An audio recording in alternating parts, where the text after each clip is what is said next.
mayam bukhumzari handaki sahi gi oina yamna nungai ba amasung yamna maru oiba praja miyamna yam pamna yengnagadaba adugi manung khungi edition amanga si praja miyam da khudol tamjari impact news ki news and current affairs ta yamna kupna nainaba adum khungi manung khun miyang tabriba punangpu thagsa phungdoksari ngasi khun khana jagadro si maru oina July 23 fact encounter amasung Manipur fact encounter loina na election amasung airport ke drug fa ki bhabsi matang sa port ahum se pulap punsalaga yamna nungai ba makhangi adum lo khangi akoi manung honagi episode amani loina na ngasi akoi gi guest wana lingsin gadori si lingsin brief sa amtada ai extreme right lingsin si okram henry wanghai assembly constituency the Indian National Congress ki mirep ona thoiba Sri Henry ni tram oksari welcome to manung hutna adu hek thangna lingsin brief sa miyam hena sakang ba senior advocate khaidem mani ojabu tram oksari welcome to manung hutna adu ai hek thangna lingsin brief asna yumkham ERABOT handaki wanghai assembly constituency as the BJP ki mirep ona thopi eba adunaba yam long time akoi gi congress legislature ona labiba amsung taruk lak sukar ba hantak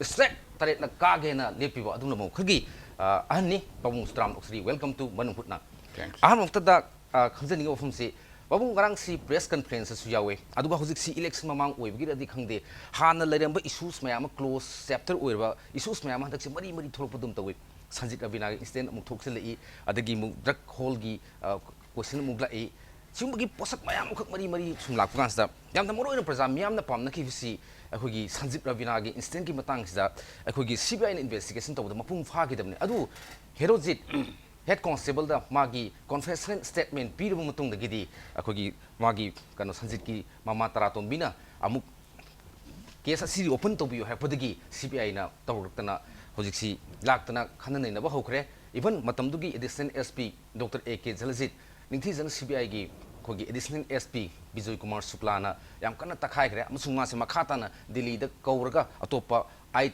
constable me amakso amusung matamdugi OC Imphal stigi wai munan yaun kaunu free malokre ado masiam speedy oiba justice mo porkan hebgi thajab sudum phuduk piri ado hataki matang sa pabung tasengna mo sanjit rabaina gi instance da akogi logical conclusion mo porpung ngamgani gi thajab lebi hataki si kogi respected advocates kaidemani yogiri fake encounter da heart pasi at random da masi halak pasina thing we never later badun to I don't know right from the mama is he ga de la badun 2016 bhagi the heart ki basi was with 1528 actually puthokrabani masi recorded in the Supreme Court of India aduga to pama gi manung chanda ba kaya ma so du leramo haninga ite adra message the hojiki sanjit koi kurai sajor lekai kurai assembly constituency gi manung chanba lekai ni aduga to par bina ba masami ron biama sigi but July 23 2009 se message the matam the assembly session koi lay I myself was there in the house the minister or Mr. Ibu bina masi sengdoe pan to na state security ke masi confrontation to budgi masi ma sire madi paithro maru mana hajira bina si palaga sibani haina Sumo ningi sengdoi du Manipur gi assembly in house ni yamna maru ba khari top ba dum amani adu matam da hosgi muslim ni pi amana magi photograph amana lon step khudi makchi mathang namaga maduna hosgi ekoi gi tehelka magazine da madu phongdorok ba madagi ma yam silona min mai pangri se on false allegations ama heta to salaga Misi heart basi random heart ki mayam si parja sing si nipi lukhrabi kaya masa si raba mama kaya halaman kaya imung mangi members sing sina anutab tau to masi lakwa sing si madi mai horok poneba adra masi to in course of magi hogi session just in West ki da cases take up to mathang thang sim chara ko matam da hoji si toward the closing of this investigation and the trials of the court Tomatum the Hosi one hero is Habilarse. Masina confessional statement and Mama Biba Hosing Mana Kapani, copy with superior officer Saramagio, Hukungi Makada, Towini Hagama Torpoto. Other Tomatum the Hosi case Lusamia Drevel. So my told them about me and Mantadan, ladies, the Hosi, Sanjiki Mama Sina, CBI, the grass had a open to be on the tire accordingly. reopen to see a court ke ya bas lore CBI na then the garang nahan sini ho CBI team si ko impal to modra moi take up to hogise e ke jhalje by that time impal west ma si posting de when he was not matam the SB oide adu ho su story additional SB ho ni ho porom pa tamu le me SB ne na taw than me ai maya na mana to me am si ekhoi descent that yam na police officer magi duty for duty sek na taba khara magi ka han be khara le na den man misung khai nan to bu de khoi moru en wang khai ken de manung de yaning to me am talk to khot to bu de ma transfer to talk bani this is the fact samai to don le be sima ho ji peg encounter gi matang simani then na to pa mana ho ji drug ki si ekhoi Manipur drug si tawri be si jum ne gi sadharan drug ki do ai second round lak sige adu oh yes maru ina tamsida bongsi congress government the yaromba kano misak amani legislature amani adu hojik last hour da hoi BJP de songhe bani matam da congress ki legislature am oina kari gi damta even chief minister on floor of the house the on record ha ki ba ekhoi gi hat na upai leti ka haiba mayam praja mayam na di yamna puksil se yamna ningdon pom gi bai tara dumba adu matam da as congress legislature oina kari gi damta silent oni lebi ki silent when I have the Kadimadi. There are many instances. How do you say 2002 se? Mashidagina 2016 Bhagin Sahitra Magi Sason Zibogi. Master is victimization to no Lakaneva. An assembly opposition like sometimes I Nango Yorongoni. Draki see on the Dogma not a single MLA rest of the Turkey Madansi. The Manipur labor Mera Pabium Hatang Toromedi Kon Makai the Tadev. They are not committed, they are not serious. And there are many instances. Reserve forest Jaga, the Sima, Kotoga, Yontopogum, many things there. Must say raised away. Raised away. A Draki Matansi, the Hospital Special Investigation Unit that was constituted by the Home Departments of the state, and that was abolished also. Madu labor, it was neither constituted accordingly nor abolition community. Around was in the force in house to Kumbanga Meva. Minamanga was just number one, let's say. Mother then I was in the Congress. Congress and not target the Madus. Ordered my the same people see none abolish of him seen and put the Shiro driver. So I told some Kang Lakoni. Other than material they told they did not tell them that there. I must be on the receiver. Adu pong masing matang da as congress legislature oina masda nasi di ikai banungai ta phobir pra aina congress sahi tramra andai bo leadership ta aina congress ki leadership umge makhada aina sarkar paiga lebisi ngasi di ningbu thungre ningbu kai amasung aigi duty to sincerely praja da dispense to den lobi bra I see today how do you see maybe off and on how do you congress legislature meeting to the confrontation yam like her that was not disclosed. That had some sanctity magi nom Korea observed of the have. Other satisfaction later was single Maram Oregon, a house like say. I MLA also MLM will begin the Taboxi disaster with the hindrance my MP. I know Kariguma Haimatum, you jumped them, but I am not having more over to hello.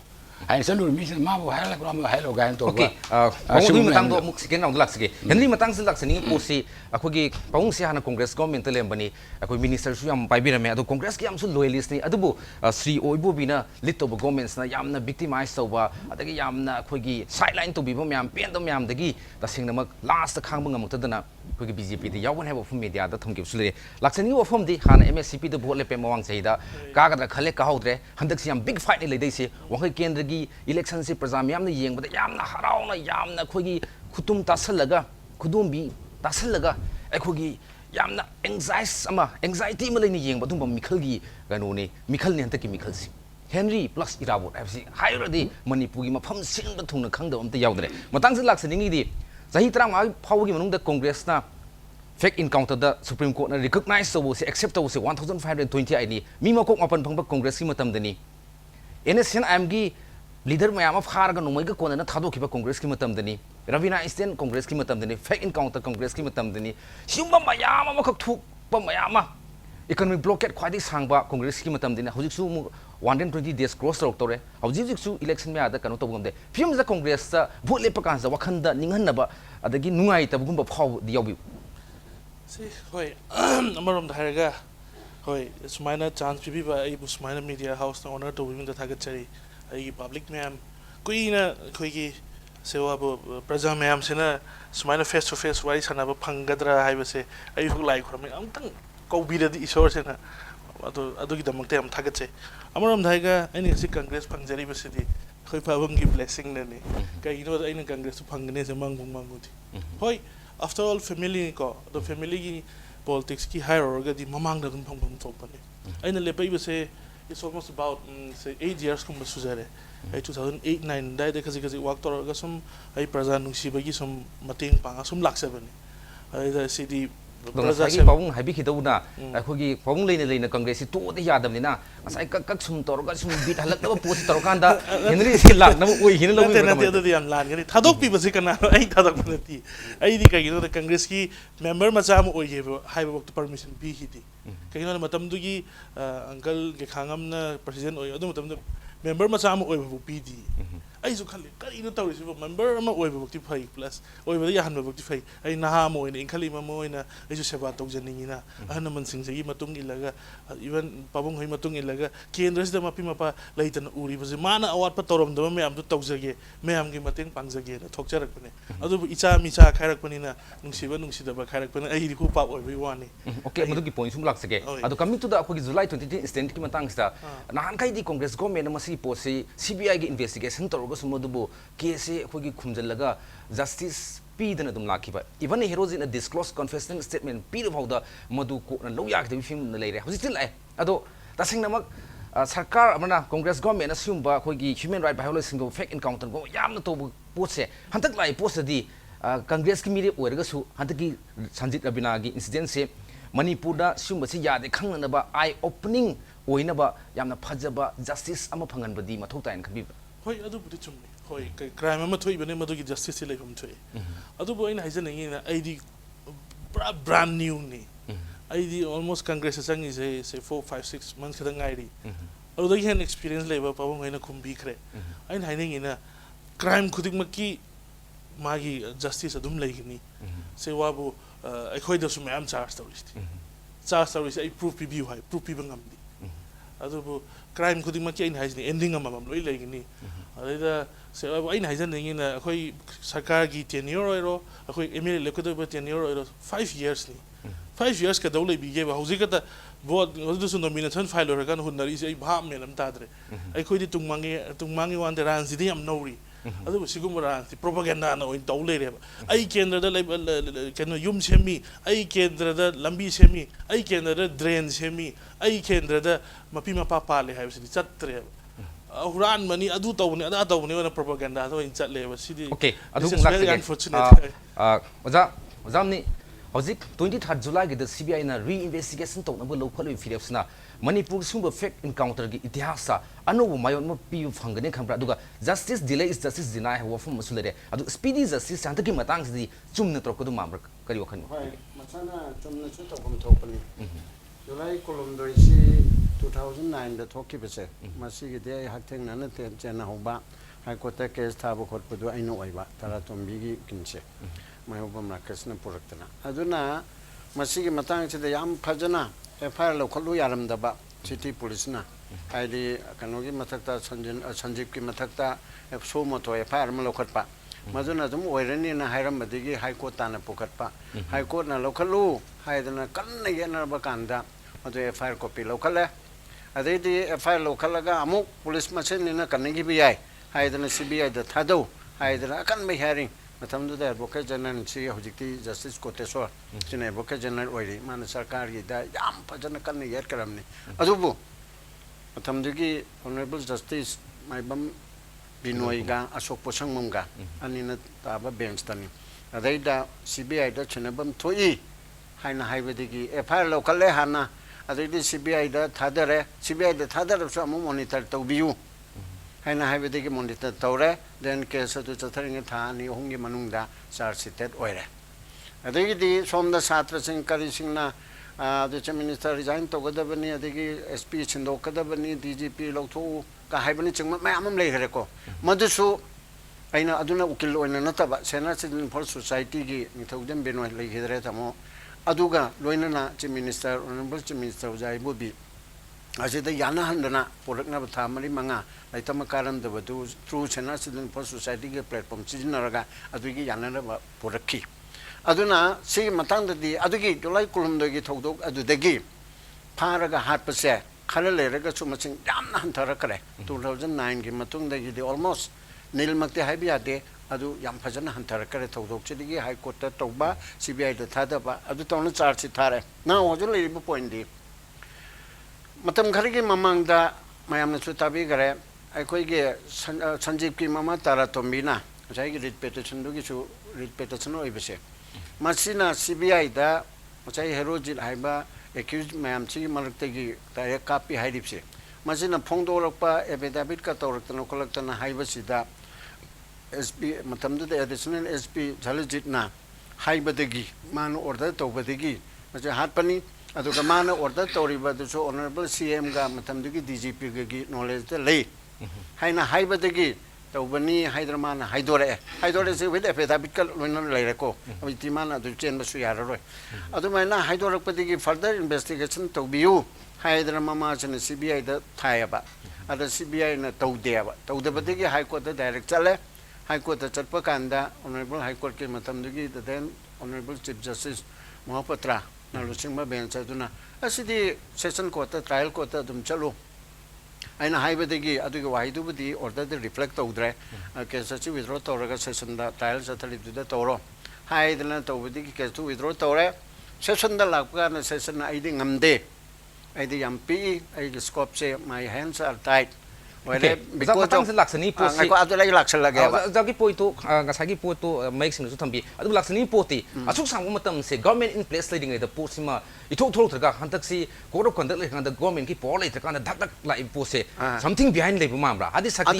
nam game se kyam mi sakti pai de kan di hoi case khudimuk lok thok pangami thangal pangami ki poto reflect to. Hoi adu masu tawi haina adum khan masu yai. Adu ga oili ba poti hana degi Code of conduct later thra taluk tale chahi muki mamang degi masi further investigation tawgadabni haibisi ina imneba aduna hojikti CBI na achu kari khaluramna khangde further investigation tawrege na che thareba masai ma honorable court kai haipet une si ke che karmai tawbno na chawrakpa ina khangning badegi asi sigum mama leire haibedegi adaidi hairi badu da drakas thaba rang nahan mikana ati mamang degi CBI na tharaga hafta kharagi mamang li tharaga CBI na hoji moi prosecutor no so high court wali sanabata CBI na lawre lawbadagi hoji ngasi di ngarang si additional SP oramba hoji SP oraga CO oiba jalise ma je anticipatory bail lawre adu so ai ure adu mastang ani bawa adu ma si Delhi da kawe han su tai maram de khar chauba officer sing na grill tongning barako adu ma mara leram da be adu gera adu de khona sangaroi ma hangaduri aba adu na hangi ba poche masina mabu chena ba ya bagi pot ama oiraba adu orga di ma chi pora ekijo oirani adu ga mai gi mathakta charge tet supplementary charge kaina tharagani adu ga mana amuk mathak thangba mi singse mangonda knowledge pire haina haibase masi puthora kana mayam da su amu yakum thokpa thokta baduni singma do dum la ani okay hadik yamna issues mayam unfold to ori ahum bo mayam la ani adu mara lebu singsu phaba pun bana adu ga maraga sida amtang hayoge ai hana hayoga dabni asigi discussion sida lengsil liba koige bazaira bot amsung bungo henry party amane BJP ne amane congress ni haiti party na ta banina anima ki horen jena ko khona rakpata aidi mayai de legada bani hai bse meti tabili phuna ukil ni mayai de legada bani ha yam ni mai phom ni pong khata nung lak sening si pong even rang press meet da phung tok polere akoi gi 2013 gi January tang 13 gi Imphal airport ta akoi gi drug phab si khwadi sound phab ni 1 crore 40 lakhs ki kaino ni Masida Hozik Koin ngasi phamda lingsin briba INC candidate nina songthok briba Mr Henry Okram su seni happy of mukha mayam kanna ngangna bani na si even BJP gi akoi gi tech line daga ibakanda drug free and corruption free kai ba wahi gasi sinu phau yaure ado pauna su masi yam speedy oina thobak se pacha view sar si to view happy of ma leire ado laksani bo from di hantaki matang sida sahi mayam ama kuina praman piba ngamdana lawa pot makhak Ramdi sahi dugi 2013 ki March among civil society organization trama gi mihut kor kan chief minister na Mr Trapon amasung Okram Henry haiba ani sina mara leina haira magadi mana pi have ho lok thokre so far ngasi phau da masi kem to bangam dana lai ado hantak ki matang se ngam gane mi thajab se pawung da kari le justice for kan have gi thajab se hantak ki matang se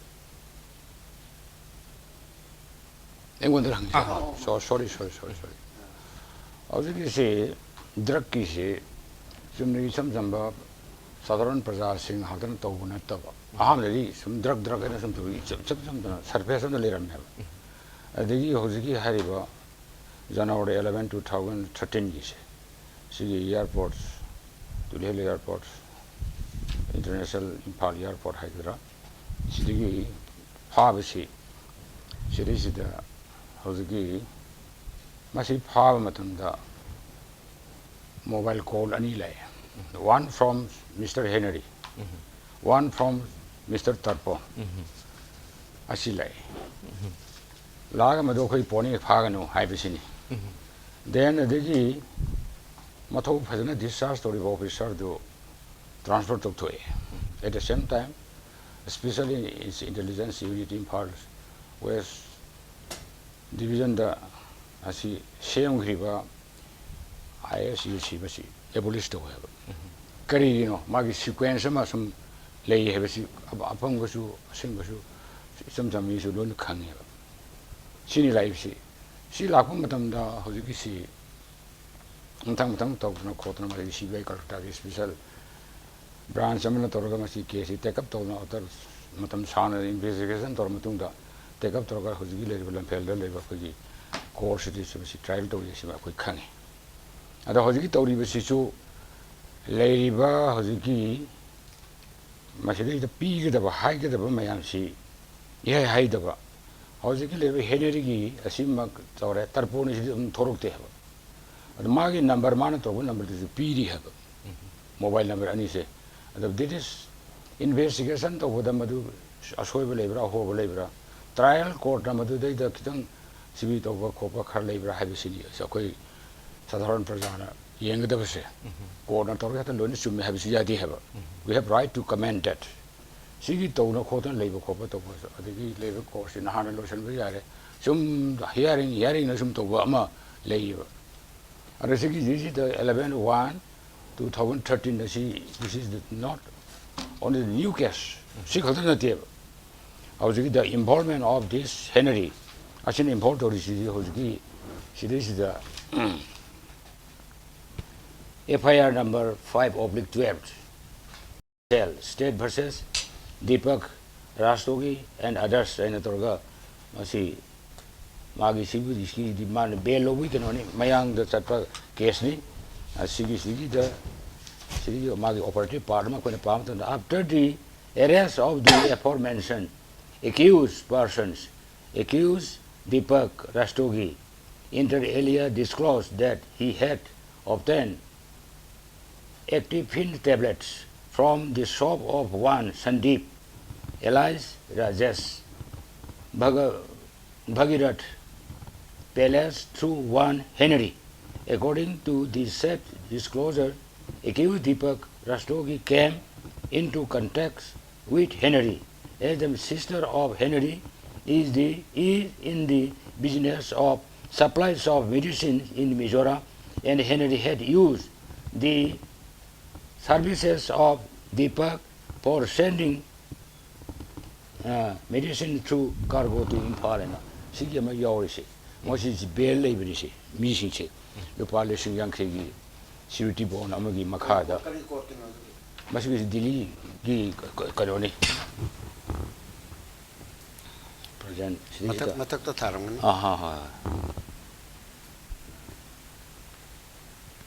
So anyway, Delhi ki court okay. Delhi court ne se. Okay, pong se makado na sa se. Hoziki case akoi unfold to boda asuma putok boda yam live ram di mi manga gi ming already hana lai hai. Sima pot ma lebi na kadai bau thaje hoziki kan ai thaje na duki kan to ta habi thazab gi sangai ba ma dai na tawru mali court ki soba madu ki kan osi center ki digi masi kidan ma field orokna adon na hoziki lai ba special team of CBI the tharib se adon ma se da hoziki maru na lady see mobile phone number ani le ani this yamatin pangdo ni just They're shocked. The real owners of the drug. I think that Upamana, the Lilong the Riazudin and Amakak, cover the young man to the moon. A shame of Putore, Masani area, and the Majele. Then Gentrokan my trial got to put on the some substantial of Masam the container, he was released. Otherwise, Madonna Sudum, a shame of Putopanga member. Kanan among the Nick Bugeva. A saying about Mapuni, high hand, never among the Pashabi, come to the Kanan and Nick Bugge. Have the Tito with them lie having done. I don't know, these are the things. In this regard, I have quoted those numbers and names in this small book. I must release over. I have challenged to each and everybody. Okay. Challenge Henry Maruina, me Mangagi Ming Pancre, Riazudin Company Lung, the Nippon, Mapuni, and a claim to Holokanda, Massi the Tomore, Holokanda morality, substantial evidence and the proof data, among Hantur I have. I do the meeting, but I have Yamadu from the Henry number, who get Tarpon, Heaven Fast number, Masiam close associate, Amazon family relationship labor, who give me acting, and Tarpon, I declare the lady, or Cram Henry, declare the lady, Masi Posakamakasule, Aduga, Akogi, Masiki can see Tarpon, the Harpugi Matungina, Hayu Poto Huini, Hire, I don't know how Yaroi, Tuna Tadoko Habi from Masulede, Aduga, Masiga, Canada with a inspector runs it, Magi special investigation unit in the link keep the Moto a police store and high. Matamdugi, Akugi, Infal Westki, SPK, and a top order Mada, Kai Haigebu, Madi Koina Hana, already from the transporter of the Sinakuna to Piwani, I was Shumba, I bet tab the ma'am, I bet singing Matang, my uncle. I thought, Ngarang. Pabung na habig press conference demand to yam speedy way na sarsi toro book the culprit and also kana involved away not only mapudu na act involved habi o kum lede matangs da henry na pig ban da pakum si pramana itina pangang danganganu politicize so gono let the law take its own course na hai kibale aduga pramana itina pangang dangangadi defamation suita gune praman singdom the preview pointum the preview ai masida masigi Tanza especially. Nasagi ahan bagi tu dia kita kata kumba tu kita nguai masih no way ahan bagi tu kita no way masih di cap cara ni hantar. Sing harga ingon the allegation tu riba se mayam ni hendak kami di tungai. Mata mama da koi airport ki drug phaba sida Henry kauba mana telefon taura ami. Madugi Henry tu kana no hai na khabar kana ticket pi ko. Ticket pas da government pai riba se masa masu chena gani. Adona CBI gumba investigation am the Chigalalu Highway Yavireko. Maduki Matangudagi Makatana 2013 Sida Hoseki Kese Babung Yobiri Matam Duda Government Yobiri Niko Haise Makoina CBI the Sinner giving a decision Lauraka. Have it's a issue Yoramazu Maran Buleri Loi Piganiana.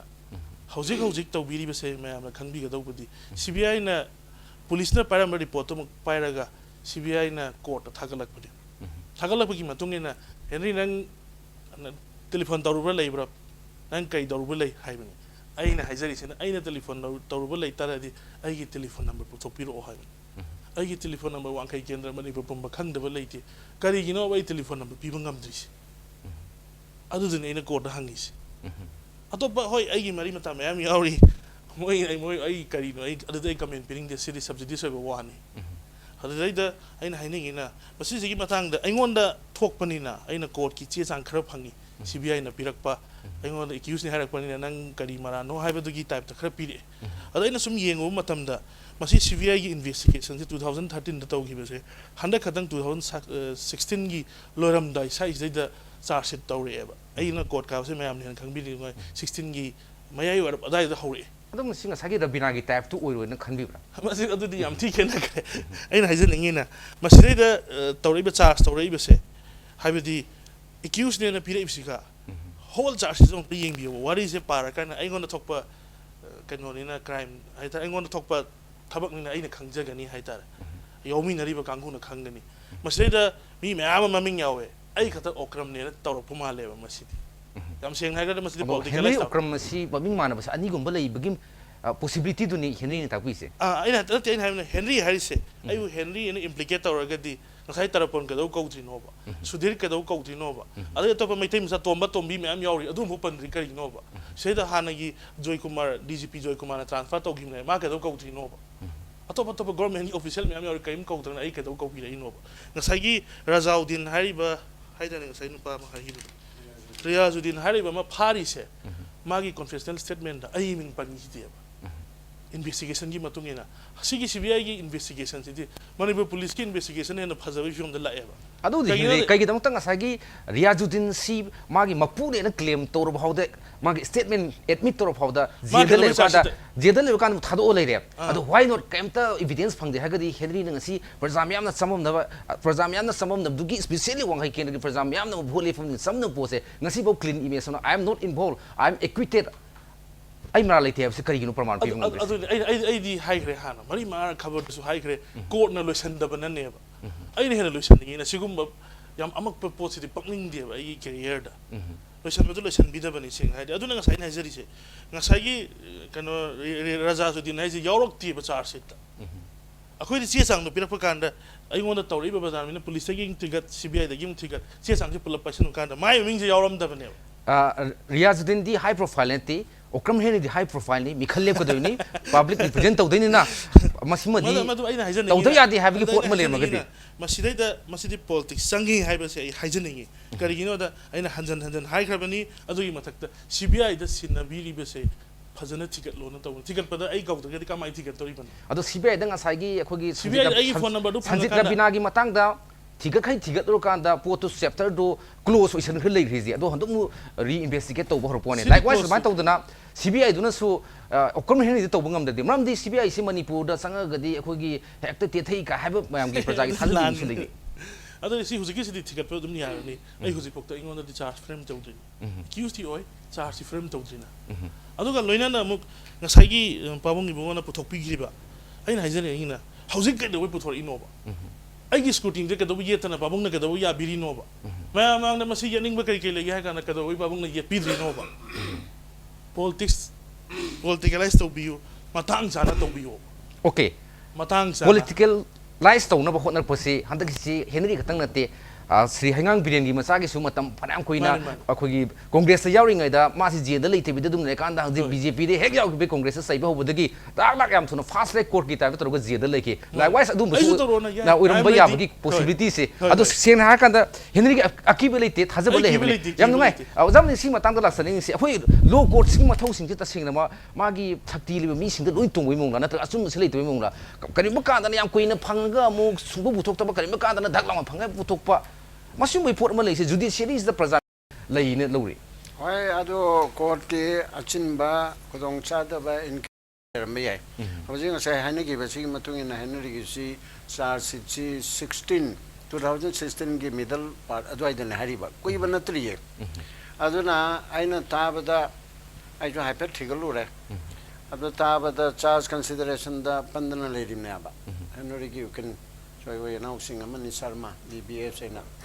Ado so ya hepeda hangi aduga judge so hangi aduga sarkar gi ukil CBI gi ukil so hangi lady ba pose nahan nahan haini gi ba za kanono zaira bon na haiba mu henry na khumba ani makse chumnarim ni adi henry si ke samada chenadana ma court kari sima dum chumme adu mara leibadi natriko leile te adi ko na la kada anata de yai adu de ki amuk ma ke samanda chene dana kari ai bisima oza kanona chumme dana oza rabona adigi amu ai ira leite lei haibududi amu ko na la kadabnina hojiki di koi gi india gi law sida maran si plead guilty leidana maran si guilt si proof tawdri bhaudi innocent ni haiba musul leibanina ma innocent ni haiba musu adum su chumba animak chumnare adu case da chene dana accused di oiria ba accused oiriba mawanda tawriba charge toriba accusation na si chumi chumde haibududi ma gi defense lawyer na ayang charge consideration da aina tabada mai khar sangtharibi maram che procedural lapse leibra leitabra adi CBI na drug ki case si paibe jai natraga yati aibu gumba maleba aina chai kotiga hepatar pada adi somda henry gi ukilna masi CBI na chathaba chumde maramdi moida adu gumgi jurisdiction ma pide khote haiba ko chumda buna konani adi somda sarkar gi CBI gi ukilna no madu chumi ayadu ma port adu pothokani haidana leinari banaba adu asambadadi ꯍꯧꯖꯤꯛꯀꯤ drug ꯃꯔꯤ ꯂꯩꯅꯕ section drug ꯍꯥꯏꯔꯤꯁꯤ direct section 21 ꯕꯨꯗꯤ ꯅꯠꯇꯦ section 25 and ꯑꯗꯔꯁꯅꯤ ꯑꯗꯨꯒ IPCꯒꯤ section 420 ꯅꯆꯤꯡꯕ ꯃꯌꯥꯝ ꯑꯃ ꯑꯣꯐꯦꯟꯁ ꯈꯔꯗꯤ ꯑꯣꯏꯔꯦ 오케이 어저 잠님 따비딩 포인트 따생나 뭐 우킬 승시 가다 떠우디 아란 우히 떠우디 춤나 떠우디 ꯅꯠꯇꯦ ꯑꯗꯨꯒꯤ 아니막 ꯅꯠꯇꯕ 춤버기 ꯍꯧꯖꯤꯛꯀꯤꯁꯦ 와니 하비 와니 ꯄꯥꯔꯇꯤꯀꯨꯂꯔ ꯀꯦꯁꯁꯦ ꯑꯁꯤꯗ ꯆꯥꯔꯖꯀꯤ ꯀꯟꯁꯤꯗꯔꯦꯁꯟꯁꯤꯗ ꯃꯊꯪ ꯑꯁꯨꯝ ꯅꯩꯅꯔꯛꯄꯒꯤ ꯄꯣꯠ ꯑꯁꯤ ꯑꯩ ꯉꯁꯥꯏ ꯍꯪꯉꯦꯕ ꯑꯗꯨꯒ ꯍꯧꯖꯤꯛꯁꯦ ꯑꯃꯨꯛ ꯃꯥꯔꯆꯀꯤ 6ꯇ ꯇꯥꯕ ꯃꯥꯜꯂꯦꯕ ꯑꯗꯨꯗꯅ ꯀꯔꯤꯒꯤꯅꯣ ꯑꯩꯕꯨ ꯏꯂꯦꯛꯁꯟꯒꯤ ꯃꯥꯅ ꯏꯕꯨꯡꯉꯣꯁꯨ ꯚꯣꯠ ꯂꯦꯞꯄꯅꯤ나 ꯑꯗꯨ ꯈꯔ ꯆꯤꯟꯅꯔꯣꯏ ꯍꯥꯏꯗꯅ ꯃꯥꯅ ꯆꯥꯔꯖ ꯀꯟꯁꯤꯗꯔꯦꯁꯟꯗꯤ ꯑꯦꯀ꯭ꯌꯨꯖ ꯌꯥꯎꯗꯕ ꯌꯥꯗꯦꯕ ꯑꯗꯨꯒꯨꯝꯕ ꯂꯩꯗꯅ ꯇꯧꯕꯅꯤ ꯈꯣꯠꯄꯅꯤ ꯍꯥꯏꯗꯅ ꯂꯩꯕꯅꯤ ꯑꯗꯨꯒ 16ꯒꯤ ꯃꯤꯗꯜ ꯄꯥꯔꯠꯇ ꯐꯪꯈꯤꯕ ꯆꯥꯔꯖꯁꯤ ꯑꯣꯏꯔꯗꯤ ꯍꯧꯖꯤꯛ 17 ꯖꯅꯋꯥꯔꯤ ꯐꯦꯕꯋꯥꯔꯤꯗ ꯉꯥꯏꯔꯤꯗꯅ ꯁꯤꯗꯤ ꯌꯥꯝ ꯊꯨꯅꯕ ꯆꯪꯁꯜꯂꯛꯏ ꯀꯣꯔꯠꯇ ꯑꯇꯩ ꯀꯦꯁꯇ ꯊꯦꯡꯕꯗꯨꯗꯤ ꯌꯦꯁ ꯑꯇꯩ ꯀꯦꯁꯇ ꯊꯦꯡꯕꯗꯒꯤ ꯃꯣꯕ ꯖꯁꯇꯤꯁ ꯇꯧꯕ ꯈꯣꯠꯄ ꯑꯩꯈꯣꯏ ꯊꯦꯡꯅꯔꯤꯕꯗꯨꯅꯦꯕ ꯕꯠ ꯄꯥꯔꯇꯤꯀꯨꯂꯔ ꯀꯦꯁꯁꯤꯗ ꯑꯩꯅꯁꯨ ꯍꯪꯉꯦꯕ ꯀꯔꯝꯍꯥꯏꯅ ꯇꯧꯕꯅꯣ ꯏꯕꯨꯡꯉꯣ BBS ꯍꯥꯏꯗꯅ ꯁꯤꯗꯤ ꯇꯥꯃꯣ ꯁꯣꯝꯅ ꯆꯠꯇꯔꯤ ꯈꯣꯠꯇꯔꯤ ꯍꯥꯏꯗꯅ ꯍꯥꯏꯕꯅꯤꯅ ꯑꯗꯨꯅ ꯑꯣꯖꯥ ꯏꯔꯥꯕꯣꯠꯅ ꯍꯥꯏꯕ ꯍꯦꯅꯔꯤꯅ ꯍꯥꯏꯕ ꯑꯅꯤꯃꯛ ꯆꯨꯝꯅꯩ ꯍꯦꯅꯔꯤ ꯀꯦꯁ ꯑꯃꯗ ꯆꯩꯅꯩ ꯍꯥꯏꯕꯁꯨ ꯆꯨꯝꯃꯤ ꯑꯗꯣ ꯍꯦꯅꯔꯤ ꯀꯦꯁ ꯑꯗꯨꯗ ꯆꯦꯟꯅꯔꯒ ꯃꯥ ꯚꯣꯠ ꯂꯦꯞꯄ ꯌꯥꯗꯦ ꯍꯥꯏꯕꯗꯨꯁꯨ ꯂꯩꯇꯦ ꯑꯗꯨꯅꯕꯨ ꯑꯇꯣꯞꯄ ꯀꯦꯁ ꯑꯃ ꯍꯥꯏꯕꯗꯨꯃꯗꯤ ꯑꯩꯈꯣꯏꯒꯤ ꯅꯣꯂꯦꯖꯗ ꯂꯩꯇ꯭ꯔꯦ ꯃꯔꯝꯗꯤ ꯍꯦꯅꯔꯤ ꯀꯧꯕ ꯑꯃ ꯗꯤꯄꯛ ꯔꯥꯁꯇꯣꯒꯤ ꯇꯧꯕꯒ ꯆꯦꯟꯅꯩ ꯍꯥꯏꯔꯤꯁꯦ ꯑꯣꯀ꯭ꯔꯝ ꯍꯦꯅꯔꯤ ꯑꯣꯏꯔꯤꯕꯁꯤꯔꯥ ꯑꯇꯣꯞꯄ ꯍꯦꯅꯔꯤꯔꯥ ꯃꯅꯤꯄꯨꯔꯒꯤ ꯍꯦꯅꯔꯤꯔꯥ ꯃꯄꯥꯟꯒꯤ ꯍꯦꯅꯔꯤꯔꯥ ꯍꯥꯏꯕꯗꯨꯗꯤ ꯀꯣꯔꯠ ꯍꯧꯖꯤꯛꯀꯤ ꯄꯣꯠ ꯑꯁꯦ ꯑꯣꯖꯥ ꯏꯔꯥꯕꯣꯠꯅ ꯄꯨꯊꯣꯛꯄꯗ ꯉꯥꯏꯔꯤꯕꯅꯤꯅ ꯑꯩꯈꯣꯏ ꯃꯗꯨꯃꯗꯤ ꯎꯗ꯭ꯔꯤ ꯑꯗꯨꯒ ꯀꯅꯥꯒꯨꯝꯕ ꯑꯩꯈꯣꯏ ꯏꯟꯇꯔꯅꯦꯠꯇ ꯀꯔꯤꯗꯁꯨ ꯐꯪꯅꯩ ꯈꯣꯠꯅꯩ ꯍꯥꯏꯅ ꯍꯥꯏ ꯑꯗꯨ ꯌꯨꯝꯅꯥꯛ ꯆꯨꯝꯅꯔꯤꯕ ꯆꯨꯝꯅꯗ꯭ꯔꯕ ꯑꯗꯨꯒꯤ ꯑꯦꯔꯤꯌꯥꯗꯨꯗꯤ ꯑꯩꯈꯣꯏꯅ ꯍꯧꯖꯤꯛꯐꯥꯎꯗꯤ ꯈꯪꯗ꯭ꯔꯤ 오케이 어자 ꯄꯥꯎ ꯉꯁꯥꯏꯒꯤ ꯗꯤꯜꯂꯤꯒꯤ ꯍꯥꯏꯕꯁꯦ ꯍꯧꯖꯤꯛꯀꯤ ꯆꯤꯊꯔ ꯑꯩꯅꯤ ꯍꯥꯏꯕꯁꯦ ꯀꯔꯝꯍꯥꯏꯅ ꯍꯥꯏꯕꯤꯔꯤꯅꯣ ꯁꯤꯅꯤ ꯑꯩꯅ ꯍꯥꯏꯕꯁꯦ ꯋꯥꯡꯈꯩ ꯀꯦꯟꯗ꯭ꯔꯒꯤ ꯃꯤꯔꯦꯞ ꯑꯣꯏꯒꯗꯧꯔꯤꯕꯁꯦ ꯍꯥꯟꯅ ꯗꯤꯜꯂꯤꯗ ꯐꯥꯈ꯭ꯔꯦ PR ꯕꯣꯟꯗ ꯊꯣꯛꯄꯅꯤ ꯍꯥꯏꯕꯗꯣ ꯃꯗꯨꯗꯤ ꯍꯥꯏꯕꯤꯈꯤꯅꯣꯕ ꯀꯔꯝ ꯍꯦꯅꯔꯤꯅꯤ ꯍꯥꯏꯕꯤꯁꯦ but ꯍꯧꯖꯤꯛꯀꯤꯁꯤꯗ ꯍꯦꯅꯔꯤ ꯀꯧꯕ ꯑꯃ ꯍꯦꯅꯔꯤ ꯀꯧꯕ ꯀꯦꯁ ꯑꯃ ꯂꯩ ꯍꯥꯏꯕꯅꯦꯕ ꯁꯤꯗ ꯋꯥꯡꯈꯩ ꯀꯦꯟꯗ꯭ꯔꯒꯤ Okram one Henry is there I didn't say that ꯑꯃꯗꯤ ꯑꯣꯀ꯭ꯔꯝ ꯋꯥꯡꯈꯩ ꯀꯦꯟꯗ꯭ꯔꯒꯤ ꯃꯤꯔꯦꯞ ꯍꯥꯏꯗꯨꯗꯤ ꯉꯔꯥꯡꯒꯤ ꯈꯕꯔ ꯀꯩꯅꯣꯗ ISTV ꯏꯝꯄꯦꯛ TVꯗ ꯍꯥꯏꯕꯤꯔꯤꯗꯨꯗꯤ ꯅꯪꯒꯤ ꯃꯤꯔꯦꯞꯇꯨꯗꯤ ꯍꯧꯖꯤꯛ ꯑꯃꯒꯤ ꯍꯧꯖꯤꯛ ꯂꯩꯕ ꯍꯧꯖꯤꯛꯀꯤ ꯖꯅꯋꯥꯔꯤ 11ꯒꯤꯗꯨꯅꯤ ꯖꯅꯋꯥꯔꯤ 11ꯒꯤꯗꯨꯅꯤ ꯁꯤ ꯇꯧꯔꯤꯕ ꯁꯨꯃꯥꯏꯅ ꯇꯧꯕꯁꯤ ꯃꯅꯤꯄꯨꯔꯒꯤꯅꯤꯁꯦ ꯁꯤꯒꯤ ꯀꯦꯁꯁꯤ ꯃꯅꯤꯄꯨꯔꯒꯤꯅꯦꯕ ꯉꯁꯥꯏ ꯃꯤꯖꯣꯔꯥꯝꯒꯤ ꯍꯥꯏꯕꯗꯨꯗꯤ ꯃꯤꯖꯣꯔꯥꯝꯗꯒꯤꯅꯦ ꯍꯥꯏꯕꯅꯦꯕ ꯅꯪ ꯂꯣꯏꯅ ꯇꯥꯍꯧꯗ꯭ꯔꯒ ꯀꯩꯅꯣꯅꯦ ꯍꯥꯏꯔꯤꯗꯨꯕꯣ ꯅ꯭ꯌꯨꯁꯇ ꯌꯦꯡꯕꯤꯌꯣꯕ ꯑꯝꯇ ꯁꯤꯗ ꯌꯥꯎꯔꯤꯁꯦ after the arrest of the aforementioned accused person, accused Deepak Rastogi inter alia disclosed that he had obtained actifin tablets from the shop of one Sandeep, alias Rajesh Bhagirat, placed through one Henry. According to the said disclosure, accused Deepak Rastogi came into contact with Henry, as the sister of Henry is in the business of supplies of medicine in Mizoram, and Henry had used the service of Deepak for sending medicine through cargo to Impal. Sigi wane haba. Asigi Henry is Wangkai Kendragi Henry Okram Henry Nati Henry Habanida. Kaya atop news kaya sandopi. Other than you repeatedly made clarification through media. I do with it as a somnus. I give to Okram Henry Nati Habio. You yourself make clarification. I have made it. Henry is in Nangati and Shindueva. I didn't say Nangatarian Koriki Quarter Nova. Sigi did not. No, you are telling God. You are telling God. ꯄꯥꯎ ꯇꯂꯛꯁꯤꯒꯦ yes ꯍꯧꯖꯤꯛꯀꯤ ꯃꯇꯥꯡꯁꯤ ꯌꯥꯝ ꯃꯔꯨꯑꯣꯏꯕ ꯇꯥꯏꯃꯤꯡꯗꯨ ꯌꯧꯔꯦ ꯃꯤꯈꯜ ꯌꯧꯔꯦ ꯍꯧꯖꯤꯛ ꯇꯁꯦꯡꯅ ꯀꯅꯥꯅ ꯆꯨꯝꯃꯤꯅꯣ ꯀꯅꯥꯅ ꯂꯥꯜꯂꯤꯅꯣ ꯀꯅꯥꯅ ꯄ꯭ꯔꯖꯥꯒꯤ ꯈꯜꯂꯤꯅꯣꯒꯤ ꯃꯇꯥꯡꯗꯨ ꯌꯧꯔꯦ ꯄꯥꯎ ꯍꯧꯖꯤꯛꯁꯤ ꯄ꯭ꯔꯖꯥ ꯃꯤꯌꯥꯝꯅ ꯋꯥꯡꯈꯩ ꯀꯦꯟꯗ꯭ꯔꯒꯤꯅ ꯍꯥꯏꯅꯕ ꯄꯣꯠꯁꯤ ꯑꯩꯈꯣꯏꯒꯤ ꯄꯥꯎ ꯏꯔꯥꯕꯣꯠꯁꯤ ꯌꯥꯝꯅ ꯃꯇꯤꯛ ꯆꯥꯕ ꯃꯤꯅꯤ ꯌꯥꯝ ꯀꯨꯏꯅ ꯂꯦꯖꯤꯁꯂꯦꯇꯔ ꯑꯣꯏꯔꯦ ꯀꯣꯡꯒ꯭ꯔꯦꯁꯀꯤ ꯂꯣꯌꯦꯂꯤꯁꯅꯤ ꯃꯥ ꯑꯐꯕ ꯃꯤꯅꯤ ꯇꯧꯕꯇꯕꯨ ꯃꯥ ꯑꯍꯟꯗꯤ ꯑꯣꯏꯔꯦ ꯁꯣꯜꯂꯦ ꯑꯗꯨꯒ ꯃꯍꯥꯛꯁꯤ ꯑꯩꯈꯣꯏꯒꯤ ꯆꯥꯎꯈꯠ ꯊꯧꯔꯥꯡꯒꯤ ꯊꯕꯛꯁꯦ ꯑꯝꯇ ꯄꯥꯏꯈꯠꯂꯝꯗꯦ ꯍꯥꯏꯕ ꯄꯣꯠ ꯑꯅꯤꯈꯛ ꯂꯩ ꯍꯧꯖꯤꯛ ꯌꯥꯝ ꯆꯥꯎꯅ ꯃꯁꯤꯒꯤ ꯐꯦꯛꯇꯔꯁꯗ ꯀꯔꯝꯕ ꯑꯦꯖꯦꯟꯗꯥꯗ ꯀꯔꯝꯕ ꯀꯩꯅꯣꯗꯅꯣ ꯑꯩꯈꯣꯏꯒꯤ ꯄꯣꯠꯇꯅꯣ ꯍꯟꯗꯛꯀꯤ ꯃꯤꯈꯜꯁꯦ ꯊꯦꯡꯅꯔꯒ ꯀꯥꯒꯅꯤꯅ ꯊꯥꯖꯕ ꯊꯝꯕꯤꯔꯤꯁꯤ I have slightly said at the beginning, say 2002 16 hours this I confess to my public Karigino have the Yam Togiva Yam Torpom Leva spreading the dynasty, the family politics from Kangabok to Tawan to 1K. So I in a Draga to one to woman level. But the power of my Kutulibina. I think Toba to do what on 2002 while I was in the party, International Congress, I was not awarded party ticket. Ticket big me only to do 2 days. That is why I took the ticket of Manipur State Congress Party. Long me no hold. I first to them. So my do like was on the sang ever. So much high work, there are a lot of things. Pungani sang all these things I pong adungi matang dum haske Manipur sumdaga saba is the sumayam su factor sum pibiri ko haiba like sini Manipur sumdaga saba is the 2002 dagi 2016 fawda isen mayam ko si pibiri loina mak tinate si loina mak nati di sidai dagi si wali bani hap ko mayam le bani adana madu I loina di to ngamde matamna karina pong su akogi mikhan su akoi nabdina tanjam tang sindo pagi tanjam tang hinni dawna lobi ho ha tare habadi hosi ahal ore si oidribra ani subda tabak to bungam da bose ai question do question ke tabak to bungam da bosi atopa kendra gi opposition even bisoji su tabak ka yam taw yam seme masi akhoi gi ibo bini ya da di from thawal to khangabok to wang khaisi port sina oi doribra masi gi justification dei ga police ha pe mo thoban lowni some small percentage no da ke da dei pi yang khe ma pa ji ne bani in this regard I have said many times ko ai Council Minister Lemina, or the Wangana 2010 economic blockade, Matamda, a impal Ziri Rose, Masi, she is the cabinet edition, Laura. Security provider when a guy may have the Cotton Torkanda, Nimitum PW. Go. Madrid Yamna, Hipas, Hariba, right hand, left hand, and some Matamdi, DGP. This one, why Joy Kumar? Go. I should mention his name. This is also notorious one. Go. Aduna, Togumatam Dayak, Hosiki, serviceable with Recote and a Guitero and Guitero, other Mizorangi Manunga Lamidi. Impal to Ziri by a Guitero. Matu decency, other kilometers so whom somebody hangle ever. At the Yamatam da, Sarsan Guitiesi, Tana Sarbatum, Gypsy Muzikum disappear, Tata Sapia, it was not serviceable. Karmadona, high Nova, Madukana don't happen Hosiki.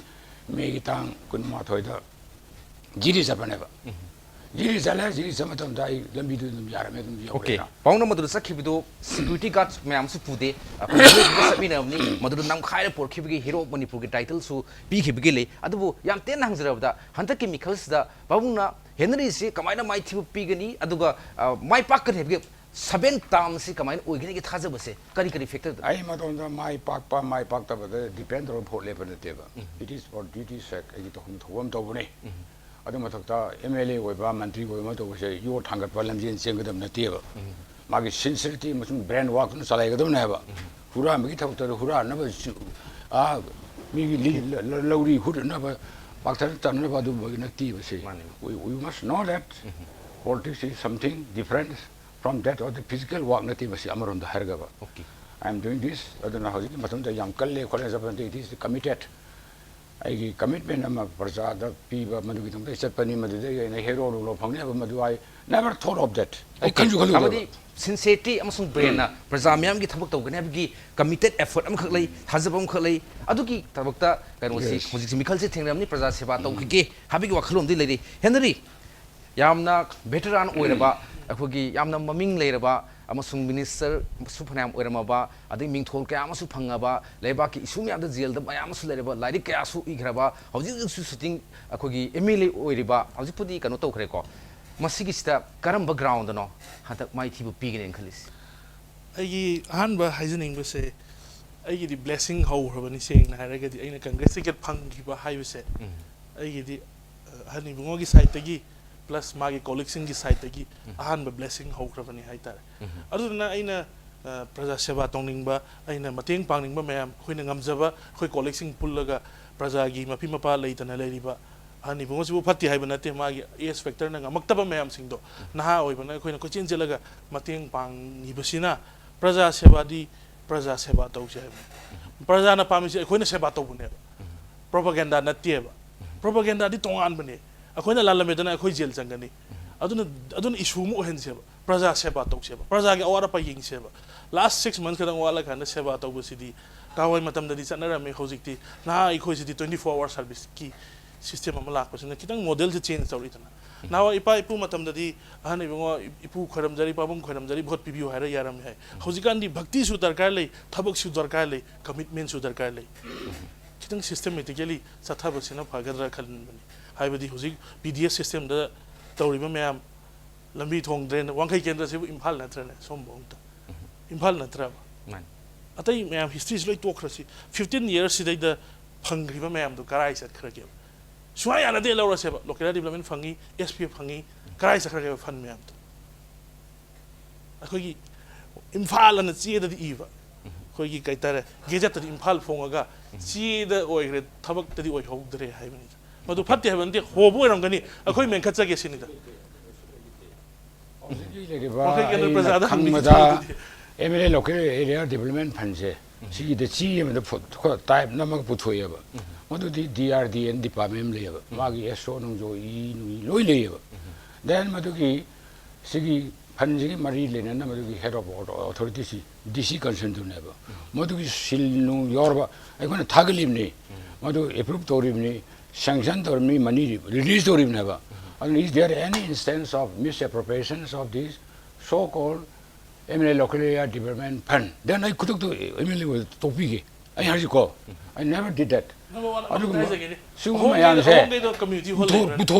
Some home polling the home gate of community hall labor. No. Nothing was usually three. Yeah, the kind of community hall. Community hall will come raw. You know that. Yes, I know you that. You got that. I Mama had to draw. Other than home gate, the forum parts of credit. Forum part of you want to please. Okay, Ozamni matang sa ay mamanunda ay maslake. Ay mo mage. Simu jay matong to korkono. Simu jay Okay, Ozamni smile. Ha, okay. Tap you. Ozamni.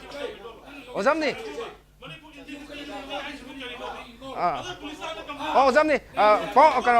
Form the tatabi. I'm the tatabi, please. Ozamni, please. Please react, Ozamni, please. Ozamni, please react. Ozamni, please react.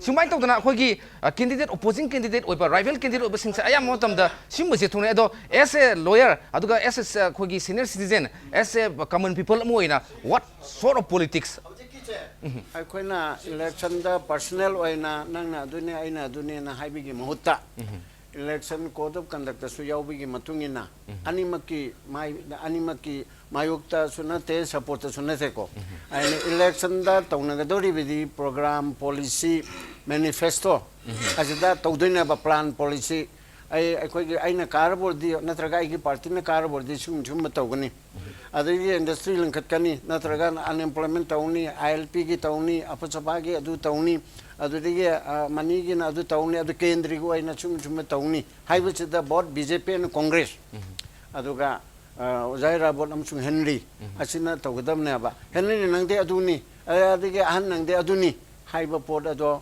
madu thadok piu anmukta haijari che kaino da aduna mayamna amuk herna phajana khalamado onana khanmasu yaiba ERABOT tegi aina kharana hani aduga ibung Henry tegi aina mu anni ana si yanga kanda ai koi discussion naina ba khona ba ado hoi sauninga pai ba je ai hoi chu sau na ko ta karida dum haibu dilai ko adum oinama parliamentary democracy chatpalai pak nina ai koi gi ngangna ga dori ba chi parliamentary oiba kanota laksaya ba hoi adu de da hoji thangam le kai desu porpalom de saye ba this ai koi no occupy to ne porpal le si porpal gi lamjai si tangkhai ma somdo sobi le kai kurai hong ge somdo tangkhai do na si kongkham le kai kongpalom to ba si yom le ba si ji khang de ba sing sina ngam do ada porpal da sa ba di yam no ge ba khang na jo na ba okay tatabi please Henry chumi karigi noibu hojike hairiba mafam do na maduge chomda hojike hairiba hong hojike hairiba jaga du oide haibani ojana hairibna oi haibani adu fajana dum haina gal wara ngasigi di khogi manung pasiam nungai bamna ko zamani sina haibasi Henry su sumba bom ERABOT saiba ani makse sumba ga thoirame yam nungai je aduna what type of politics yam politics from the misgovernance ka kasam habi ozamni what type of politics no hoji khogi kendra da dikta bhum thoisi hojik lai se ai khoi gi chapchaba present agenda gi present issue gi hari economic blockage che ꯁꯤ ꯃꯇꯥꯡ ꯌꯧꯔꯛꯄꯗ ꯑꯩꯒꯤ subject ꯑꯣꯏꯔꯦ ꯁꯤꯗꯤ state ꯒꯣꯔꯃꯦꯟꯅ ꯐꯖꯅ ꯇꯧꯗꯦ ꯍꯥꯏꯕꯁꯤꯃꯗꯤ ꯑꯩ ꯍꯟꯖꯤꯟ ꯍꯟꯖꯤꯟ ꯍꯥꯏꯔꯦ ꯁ꯭ꯇꯦꯠ ꯒꯣꯔꯃꯦꯟꯅ ꯇꯧꯐꯝ ꯊꯣꯛꯄꯅꯤ ꯁ꯭ꯇꯦꯠ ꯒꯣꯔꯃꯦꯟꯅ ꯇꯧꯒꯗꯕ ꯄꯣꯠ ꯑꯁꯦ ꯃꯥꯅ ꯉꯝꯗꯕ ꯁꯤꯐꯥꯏ ꯊꯥꯔꯛꯎ ꯑꯗꯨ ꯇꯧꯔꯛꯎ ꯑꯗꯥ ꯇꯧꯔꯗꯤ ꯁꯦꯟꯇ꯭ꯔꯦꯜ ꯒꯣꯔꯃꯦꯟ ꯇꯧꯒꯗꯕꯅꯤ ꯇꯧꯁꯨ ꯇꯧꯔꯦ ꯍꯥꯏ ꯀꯣꯔꯠꯇ ꯍꯥꯏꯅꯈ꯭ꯔꯦ ꯑꯦꯗꯚꯣꯀꯦꯠ ꯖꯦꯅꯔꯦꯜꯅ representing the state of Manipur ꯑꯩꯈꯣꯏꯒꯤ ꯁꯔꯀꯥꯔ ꯗꯔꯀꯥꯔ ꯂꯩꯕ ꯃꯌꯥꯝꯁꯤ ꯄꯤꯔꯛꯑꯦꯅ ꯍꯥꯏ ꯑꯗꯒꯤ ꯁꯣꯝꯗꯁꯨ ꯂꯧ ꯐꯪꯉꯤ ꯍꯥꯏꯅ ꯑꯗꯨꯝ ꯍꯥꯏ ꯑꯗꯣ ꯆꯦꯛꯑꯞꯅ ꯃꯩ ꯑꯉꯥꯡꯕ ꯆꯞꯀꯗꯧꯔꯤꯕ ꯆꯦꯛꯑꯞ ꯄꯥꯏꯒꯗꯧꯔꯤꯕꯁꯤ ꯁ꯭ꯇꯦꯠ ꯒꯣꯔꯃꯦꯟ ꯑꯣꯏꯌꯦꯕ ꯁ꯭ꯇꯦꯠ ꯒꯣꯔꯃꯦꯟꯗꯣ ꯑꯦꯅꯤ ꯇꯥꯏꯞ ꯑꯃꯅ ꯑꯣꯏꯔꯁꯅꯨꯀꯣ ꯀꯣꯡꯒ꯭ꯔꯦꯁꯀꯤ ꯈꯪꯗꯦ ꯑꯗꯨꯒ ꯕꯤ ꯖꯦ ꯄꯤꯒꯤ ꯈꯪꯗꯦ ꯑꯗꯨꯒ ꯁꯦꯟꯇ꯭ꯔꯦꯜ ꯒꯣꯔꯃꯦꯟꯒꯤ ꯑꯃꯨꯛ ꯂꯥꯛꯀꯗꯧꯔꯤꯕꯗꯤ ꯑꯩꯅ ꯇꯣꯏꯅ ꯍꯥꯏꯖꯕꯗꯣ ꯀꯔꯤꯒꯨꯝꯕ ꯁ꯭ꯇꯦꯠ ꯒꯣꯔꯃꯦꯟꯅ ꯏꯀꯣꯅꯣꯃꯤꯛ ꯕ꯭ꯂꯣꯀꯦꯖꯁꯦ ꯄꯨꯝꯅꯃꯛ ꯂꯧꯊꯣꯛꯍꯟꯕ ꯅꯕꯒꯤꯗꯃꯛꯇ ꯑꯀꯟꯕ ꯁꯛꯇꯤ ꯁꯤꯖꯤꯟꯅꯗꯅ ꯇꯧꯕ ꯉꯝꯗ꯭ꯔꯒꯗꯤ ꯁꯦꯟꯇ꯭ꯔꯦꯜ ꯒꯣꯔꯃꯦꯟꯅ ꯑꯩ ꯅꯍꯥꯟꯃꯨꯛꯁꯨ ꯍꯥꯏꯈꯔꯦ 353 ꯁꯤꯖꯤꯟꯅꯒꯗꯕꯅꯦꯕ ꯑꯗꯨꯒꯤꯗꯃꯛꯇ ꯁꯦꯟꯇ꯭ꯔꯦꯜ ꯒꯣꯔꯃꯦꯟꯁꯨ ꯂꯥꯜꯂꯦꯕ ꯍꯥꯏꯗꯤ ꯃꯥꯁꯨ ꯚꯣꯠꯀꯤꯗꯃꯛꯇ ꯌꯦꯡꯗꯅ ꯑꯁꯨꯝ ꯈꯥꯛꯇꯅ ꯂꯩꯔꯦꯕ ꯑꯗꯒꯤꯗꯤ ꯁ꯭ꯇꯦꯠ ꯒꯣꯔꯃꯦꯟꯁꯨ ꯂꯩꯔꯦꯕ ꯇꯧꯔꯤꯕꯗꯤ ꯏꯀꯣꯅꯣꯃꯤꯛ ꯕ꯭ꯂꯣꯀꯦꯠꯇ ꯇꯧꯒꯗꯧꯔꯤꯕ ꯄꯣꯠꯇꯤ ꯀꯣꯡꯒ꯭ꯔꯦꯁꯀ ꯕꯤ ꯖꯦ ꯄꯤꯒ ꯅꯠꯇꯦ ꯑꯩꯕꯨ ꯍꯥꯏꯖꯧꯔꯗꯤ ꯁ꯭ꯇꯦꯠ ꯑꯣꯐ ꯃꯅꯤꯄꯨꯔ ꯒꯣꯔꯃꯦꯟꯒ ꯁꯦꯟꯇ꯭ꯔꯦꯜ ꯒꯣꯔꯃꯦꯟꯒ ꯍꯥꯏꯒꯗꯕꯅꯦꯕ ꯁꯤꯗ ꯁ꯭ꯇꯦꯠ कांग्रेस पार्टी ना बीजेपी की नहीं बीजेपी ने कांग्रेस की नहीं बीजेपी सु कांग्रेस सु अनिमंग ने तौगदब नते अब गवर्नमेंट ने तौगदब ने अब गवर्नमेंट दो मणिपुर गवर्नमेंट से मसी कांग्रेस ने पाइबती ओइबे याब कांग्रेस की गवर्नमेंट ओइबे याब अदुगा नेशनल गवर्नमेंट से बीजेपी ने लुचिंग बा एनडीए ने ओइबेदी याब बट थबक्ति बीजेपी अमसुंग कांग्रेस की नते अब मसी गवर्नमेंट की ने अब इबोबी अमसुंग नरेंद्र मोदी अनी को ने तौगदब ने अब अदुना अदुगी मरगसिदा लाखपसिदा हजिक लेमनरे मरुआइना कांग्रेस अमसुंग बीजेपी अनी की याम कन्न थमनबसिदा अखोइना तौहनजनिंगबदी बोथ पर्सनल अनी की वात नतबा पार्टी अनी मुक्ता हाइनिंगबदी अखोइगी इशू द बेस तौरगा आईएलपी की मतंगदा अदगिदी शेड्यूल ट्राइब की मतंगदा अदगिदी आर्म फोर्सेस स्पेशल पावर्स की मतंगदा अदुगी इकोनॉमिक पॉलिसी एजुकेशन की मतंगदा अनएम्प्लॉयमेंट की मतंगदा अदुम पुथोगा याना सेब नोइना अदु तौरमदे अखोइना अदु तौनी अदगी अखोइ मखा तान पाइरदे अखोइना अदु मुक तौनी हाइबो सोमदा लानिंगेबा अदुना नंगदी फजदे आइना सक फजे नंगदी अदुनी नंगदी अपंगने आइना असिंगनी हाइबा असिदी चुमदे हाइना ओके ओजमनी याम सेंगना पॉलिटिक्स तौबकांदा तसिंगना करी तौगदगे हेबदो इशू बेस सपी प्रजा की खनबियु पीपल्स ओरिएंटेड पीपल्स एस्पिरेशन पल्स खंबियु हबनी अदुगा कनावब दोलम त्रोमदगो सुमजिदगी हेन फबो खोइ तौगे हबे वखलोंदा संबियु माइसा अमन अमक हुनबगी थबकसी तोंगना कांदा अखोई पीपल ओरिएंटेड गवर्नमेंट म same सेबनी यामना नुंगाइजै ngasi manung khutna karma manung khona July 23 sanjit rabina incident airport gi drug phaba amasung wangkai kendra gi vote haiba humsta khanani na da saruk abiriba Henry Okram Indian National Congress candidate wangkai kendra aduga pawung y ERABOT BJP candidate wangkai kendra aduga noted senior advocate khaidemani oja humbu अमुकान थगस फोंदोक्सरी लोइना लोइना मियेंग ताब्रिबा पुनमतगी मथंगी edition मनु हुना फावबगी ओनदी काइनेनबा याथंग निजरी